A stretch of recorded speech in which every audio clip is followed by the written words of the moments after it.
So kagabi nagla-livestream kami ng anak ko. So nilalaro namin yung Donkey Kong Bonanza. Tapos merong nag-comment. Sabi niya, guys, sir, gawa ka naman ng isang vlog about sa mga daddy gamer. So sinagot ko siya. Sabi ko sa kanya, ang Tito Gamer at ang Daddy Gamer ay isa lang. So habang nagla-livestream kasi kami, yung asawa ko katabi ng anak ko. Tapos nung natapos ay livestream namin, sabi sa akin ng asawa ko, magkaiba raw yung Daddy Gamer at yung Tito Gamer. So itong mga signs na sasabihin ko sa inyo ay galing to mismo sa asawa ko bilang pag-o-observe sa akin na isang legit na Daddy Gamer. Saglit na intro lang ito ng Get Just Let's Go! Let's go! So ang top 1 talaga na sign na isa ka ng Daddy Gamer ay lagi mo nilang sinasabi na para sa anak. So alam ko guys, marami rin katulad ko na nung bata hindi nila nakuha yung mga gusto nila. Tapos nung tumanda na tayo, nagkameron na tayo ng adult money, hindi man tayo nagpapaalam sa magulang natin para bumili ng mga gaming console na gusto natin, ay kailangan natin magpaalam sa asawa natin as a sign of respect. So guys, kung isa kang online seller tapos ang sabi ng customer mo na itatanong mo nila sa asawa nila, no, wag kang magagalit kasi isa yung sign ng respect dun sa asawa nila. So sa Daddy Gamer guys, no, para mas mapabilis natin mapapayag yung asawa natin, lagi na nating sinasabi na gusto to ng anak natin, para to sa anak natin. Para nga guys, mapapayag natin yung asawa natin. Pero nagtataka lang talaga ako sa iba, no, yung ibang anak nila 2 years old, 3 years old pa lang, o yung ibang baby pa lang, tapos binili nila ng PlayStation 5, tapos sasabihin nila na magiging masaya yung anak nila. Sobrang obvious na obvious ka naman sa palusot mo. So guys, kami mag-asawa, meron kaming isang anak. So bakit isa lang yung anak namin? Kasi okay na sa amin yon para madaling buhayin. Tapos mas madalas guys, ako yung nag-uudyok sa anak ko na maglaro ng mga games niya. So yan kasi guys yung ginagandahan kapag ka binibili mo talaga yung game, no? Hindi mo pinipirata o hindi mo siya guys nilalaro sa isang jailbreak na console. Kasi napipilitan ka talagang tapusin yung mga game na yon. Kasi nga guys, pinaghirapan mo yung pera na yon at syempre binayaran mo yung game na yon. So iniisip mo lagi guys na bago ka bumili ng bagong game ay kailangan mo munang tapusin yung game na yon. Eh minsan yung anak natin ay nagpapabili ng isang game. Katulad ng anak ko, nagpabili siya dati ng Ratchet & Clank. So bago ko siya bilan guys ng bagong game, ang ginagawa ko doon, pinapatapos ko muna yung game na yon. Pero sinisigurado muna namin na tapos na lahat ng assignment niya, tapos na lahat ng lecture niya, bago namin siya guys paglaruin. Tapos madalas yung binubulungan ko talaga yung anak ko na sinasabi kong, maglaro ka na doon sa taas. So ito guys yung ginaiba sa isang Tito Gamer, di ba? Kasi pag Tito Gamer ka, ang usually nilalaro mo ay single player lang ng mga games. Pag Daddy Gamer ka naman guys, ang usually lalaruin mo talaga is mga multiplayer na co-op na mga games. Katulad ng It Takes Two, Street Fiction, Mario Kart, Overcooked, Smash Bros, CTR. So para lang sa akin to guys, huwag niyong mamasamain na kapag yung bata ay ayaw niyang lumalabas ng bahay niya, ibig sabihin nun, masaya siya sa loob ng pamamahay niya. So ganun guys yung anak ko, ayaw niya talaga guys lumalabas ng bahay. Kasi guys, nakapaglaro naman kami dito sa loob. Hindi kamukha nung bata ako na talagang labuy ako eh. Nandun ako lagi kung saan meron lupa. Kasi marami kang malalaro sa lupa. Nandiyan yung Holland, yung Piko, yung Agawang Base, yung Patintero. Saka mas safe kasi guys yung mundo dati kaysa sa mundo ngayon, no? Aminin mo man o hindi, napaparanoid ka pag nawawala sa paningin mo yung anak mo. So ganoon rin ako guys, no? So mas kampante ako kapag nasa loob ng bahay yung anak ko, or syempre nasa loob siya ng school. Pero pag nasa loob siya guys ng bahay, no, yan naglalaro kaming dalawa. Yung mga binanggit ko nga ng mga laro kanina, karamihan dyan natapos na namin. Lalo-lalo na guys yung It Takes Two. Sobrang highly recommended niyan kung mag-asawa kayo o mag-ama kayo. So kung gusto mo guys, gumawa ko ng vlog about sa mga multiplayer na games na pwede nyong laruin na kayong dalawang mag-asawa, kayong dalawang mag-girlfriend, o kayong dalawang magtatay, no? So i-comment down below mo lang guys. At gagawa natin yan guys ng separate na vlog. Nanonood kami sa TV ng YouTube, tapos biglang lumabas yung trailer ng Nintendo Switch. Yung mata naming dalawa ng anak ko, talagang kuminang. Tapos pareho kaming kinikilig, tas nagtatawanan kami kasi nag-uusap na kami telepathically. Alam mo yun, hindi kami nag-uusap ng word. Nag-uusap lang kami guys ng telepathically, no? Iniisip namin kung paano ba namin mapapapayag yung asawa ko na ibili kami ng Nintendo Switch 2. Tapos kahapon guys, bumili kami ng Donkey Kong Bonanza. Pina-reserve namin yon 500 pesos.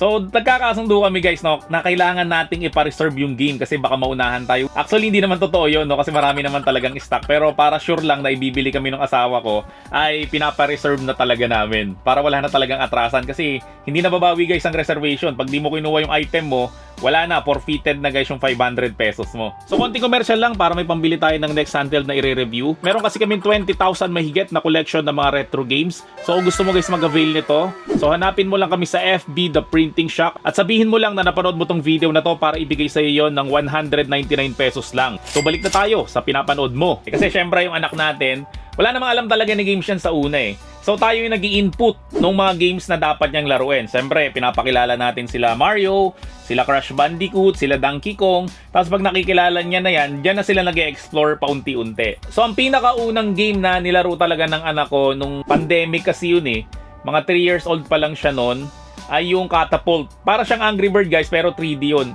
Kasi ngayon alam ko wala na nun sa Play Store eh.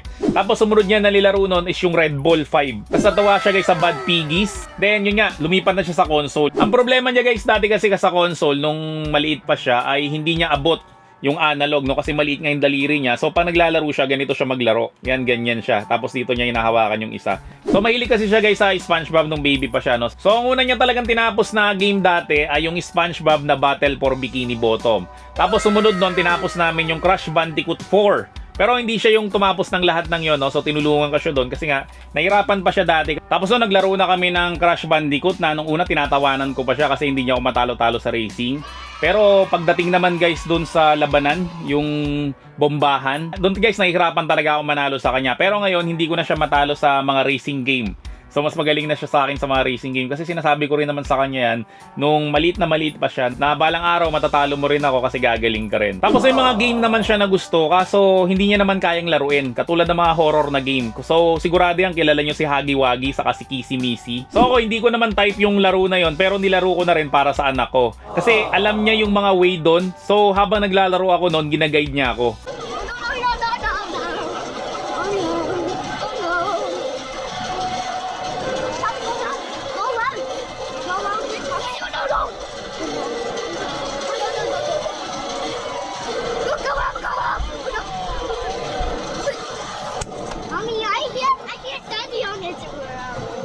So dahil dun guys, no, natapos ko yung Puppy Playtime na Chapter 1 at syempre yung Chapter 2. Yung Chapter 3, hindi ko pa siya natatapos. Saka yung Chapter 4, hindi ko pa rin siya natatapos. Pero ini-next na natin yan. Tapos natapos ko na rin guys yung Bendy and the Ink Machine. Kasi nga gusto niya yon, napapanood niya dati yon. So siya yung nag-guide sa akin noon kung paano tapusin yung Bendy and the Ink Machine. No? Kasi kung siya lang, nahirapan siyang laruin kasi nga medyo horror yung dating nung game na yon. Kahit na cartoonish siya, horror pa rin yun eh. Sumunod naman guys ay mas priority mo na makipaglaro sa anak mo kaysa maglaro kang mag-isa. So again, yan yung pagkakaiba ng Tito Gamer sa Daddy Gamer kasi pag Tito Gamer ka, gusto mo mag-isa ka lang, ayaw mong may kalaro.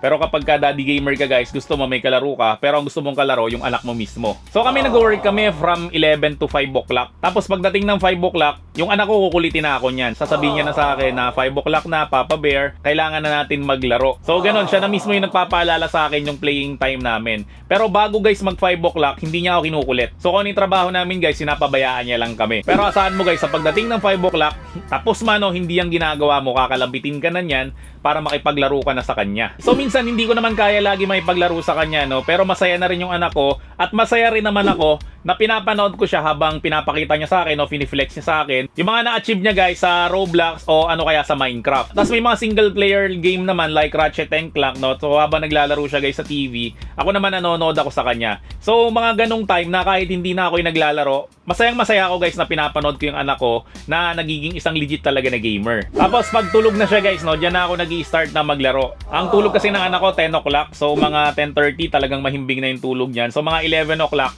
to 2 o'clock guys, diyan ako naglalaro naman nung pang sarili kong laro. So ang nilalaro ko ngayon guys ay yung The Witcher 3. So sobrang haba niya, imagine niyo 3 hours a day lang ako naglalaro no. So ilang weeks kaya ako aabutin sa sobrang haba nung game na yon. Pero kapag kagising yung anak ko guys, no, hindi ko nilalaro yung mga single player game ko. Kung dati ang mga games mo, may mga GTA, yung mga Mortal Kombat na nababasagan ng bungo, yung mga barilan, yung mga patayan, yung mga saksakan, yung mga sobrang brutal na mga games. Ngayon naman, gusto mo pa rin yung mga ganon, pero mas pinipili mo guys yung mga game na mga family friendly. Kasi nga guys, no, anak natin yan, tayo naguhubog dyan, ayaw naman natin na maging kriminal yan pagdating ng araw kasi nga dahil sa napapanood niya.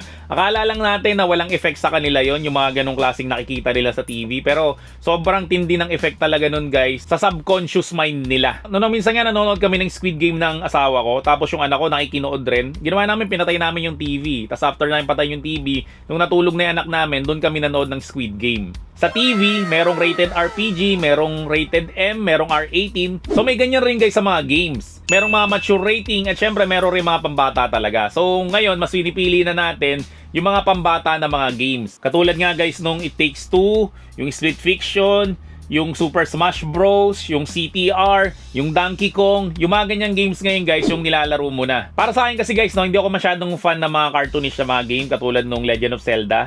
Gusto ko kasi yung parang realistic no? Pero as a daddy gamer guys, no, mas priority ko guys yung mga games na magiging masaya yung anak ko kaysa ako lang yung magiging masaya. So highly recommended ko talaga, hindi lang sa magtatay kundi sa mag-asawa o mag-partner kayo, na laruin nyo guys yung game na It Takes Two. So meron dalawang mag-asawa, si Cody saka si May, na maghihiwalay na sila kasi lagi lang sila nag-aaway. Tapos narinig yun ng anak nila, si Rose. Tapos nangyari nun, si Rose meron siyang dalawang clay doll. Tapos yung kaluluwa ni May saka ni Cody ay lumipat dun sa doll. Tapos doon na guys nagsimula yung adventure nila. Tapos sa dulo, nagkasundo ulit silang dalawa, no? So in-spoiler ko na kayo. Hindi ko na mabilang kung ilang beses naming nilaro yan. Tapos habang nilalaro namin yon, nare-realize ng anak ko na nangyayari nga sa totoong buhay yon. At the same time guys, ini-explain ko sa kanya mga lesson nung game na yon. So hindi lang kami guys naglalaro, at the same time guys, natututo kami dun sa mga game. Tapos isa guys sa pinakamagandang paraan para turuan mo yung anak mo ng mga life lesson talaga is through games. Kasi naalala ko dati na nag-aaral ako, meron ako isang teacher na hindi ko siya makakalimutan. Sobrang galing niya magturo. Kasi guys, ang paraan niya ng pagtuturo sa amin is through games rin. So ganoon rin guys yung ginagawa ko sa anak ko, no? Pag nakakita ko ng games na merong magandang lesson,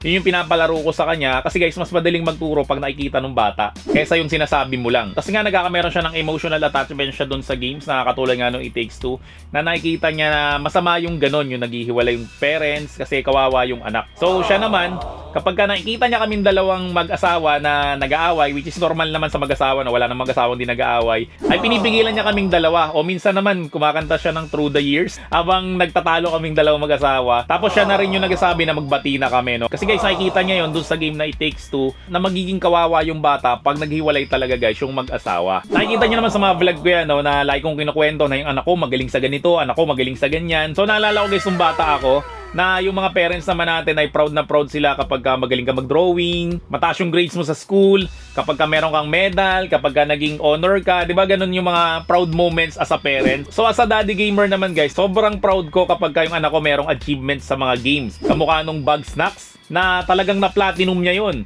Yung Ratchet and Clank, na-platinum niya rin yan. Yung Astrobot guys, na-platinum niya rin yan. Pero ako, kahit isa, wala pa ako napa-platinum. Bukod dun sa It Takes Two na dalawa kami naglaro nun, kaya namin na-platinum. Para sa akin kasi guys, no, ang mga bata kasi ngayon usually nanonood ng YouTube. Kaya nga marami nang Inglesero kamukha ng anak ko kasi nung bata yan, napabayaan namin na nanonood ng YouTube. Kasi nga guys, no, minsan nagtatrabaho talaga tayo, kaya yung anak natin hindi natin masyado maasikaso, hindi natin makalaro yung anak natin. Kaya binibigyan natin siya ng screen para manood sila. So para sa akin guys, mas healthy ang gaming kaysa sa panonood ng YouTube. Kasi sa gaming guys, gumagana yung utak niya, lalong-lalo na kapag ka nag-solve siya ng mga puzzle. So ang anak ko guys, Monday to Thursday hindi siya pwede maglaro. School lang talaga siya.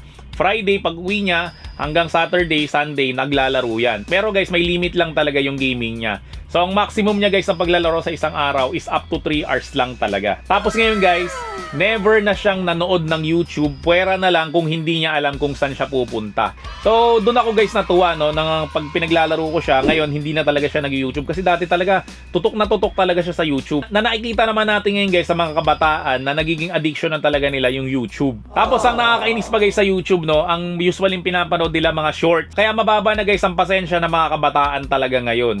Hindi na nga makapanood yan ng isang buong movie. Kasi nga guys, yung attention span nila sa isang video ay gano'n na kaigsi. Kasi nga kakanood nila guys ng YouTube Shorts, ano kaya ng TikTok. Yung pag di nila nagustuhan guys, scroll lang sila ng scroll. So kung hindi niya guys kayang manood ng isang buong movie which is 2 hours, ay nakakatakot na yan, no? Kasi mababa na yung attention span ng bata. So kung hindi naman maiwasan ng anak nyo yung pag-YouTube, mas maganda guys, ang ipanood nyo sa kanila is YouTube Kids na lang. Kasi doon guys, walang masyadong shorts and mga mahaba yung video. At the same time guys, hindi ka mag-aalala na baka kung ano-ano yung mapanood nyo doon sa video.